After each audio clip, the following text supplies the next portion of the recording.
Bonjour à toutes et à tous. Aujourd'hui, le tutoriel qui va te faire regretter de ne pas avoir Linux sur ta machine. Mais il est toujours temps de passer au libre et gratuit. Et oui, ce logiciel est unique en son genre. Il permet d'afficher en temps réel les touches, combinaisons de touches et les différentes actions sur notre souris. Vous avez pu le voir en action sur mes tutoriels, je vous présente Kmoon. Puisque cette vidéo fait partie d'une série traitant de la réalisation de tutoriels avec des logiciels libres, je profite pour exposer partiellement une méthode de prise de vue. Les moyens mis en œuvre pour ce tuto. Je vais ici appliquer la technique qui consiste à prendre en vidéo, avec le logiciel Cheese et ma webcam, mon clavier et ma souris physique d'une part, et d'enregistrer mon écran avec SSR d'autre part. J'ai déjà présenté SSR dans la vidéo dont voici le lien.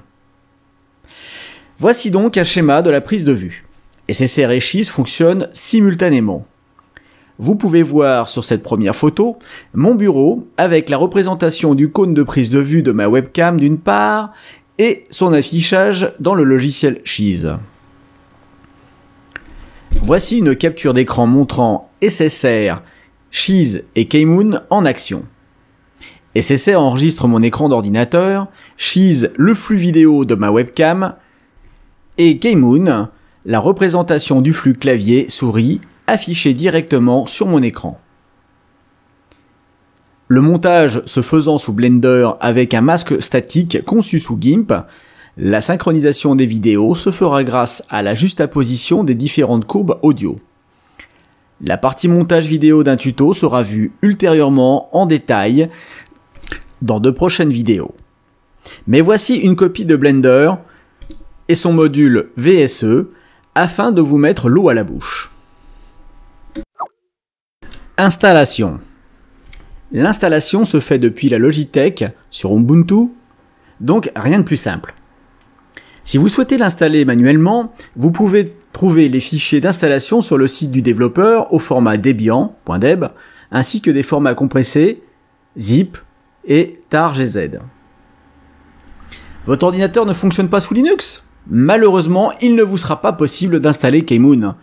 Je rappelle que la plupart des distributions Linux sont libres, gratuites, simples à installer et multilingues. Donc il n'est jamais trop tard pour passer au monde libre. Principe de fonctionnement.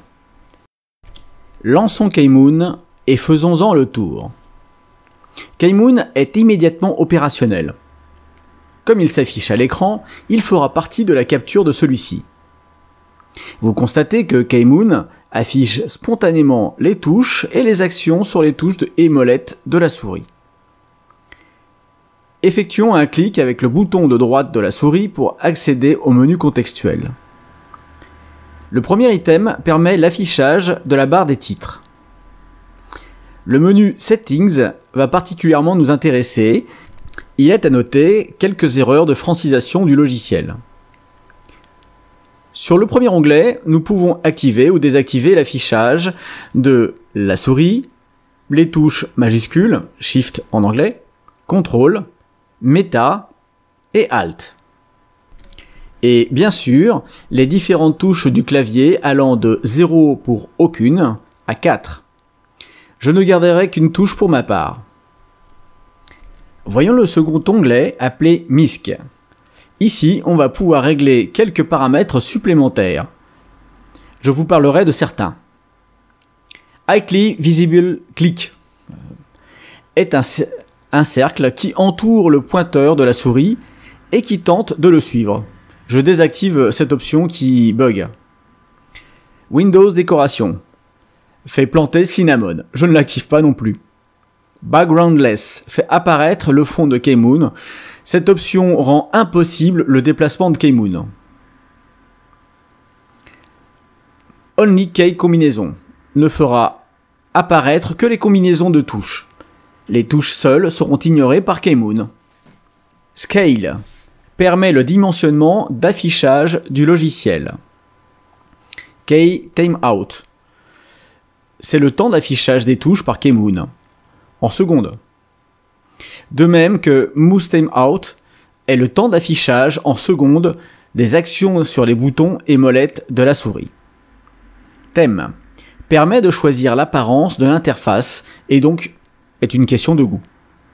Keymap est la configuration correspondant à votre clavier. Évitez d'y toucher si vos touches s'affichent correctement. Refermons la fenêtre de configuration sur le bouton iDouane. Pour connaître la version de Keymoon et avoir un lien vers la page du développeur, allez sur le menu contextuel et About. Pour fermer l'application, allez sur le menu contextuel et cliquez sur Quitter. Cette présentation touche à sa fin. Je vous remercie d'avoir suivi ce tuto et vous invite à me mettre un petit pouce bleu, de me laisser votre commentaire, à partager la vidéo sans modération et à vous abonner si ce n'est déjà fait. Je vous ai mis à disposition un lien en commentaire vers la playlist complète de cette série, ainsi que le lien pour télécharger les fichiers utilisés dans cette série. Les fichiers seront complétés au fil des tutos. Retrouvez-moi dans une prochaine vidéo pour la suite de cette série dans laquelle je parlerai des auxiliaires. À bientôt!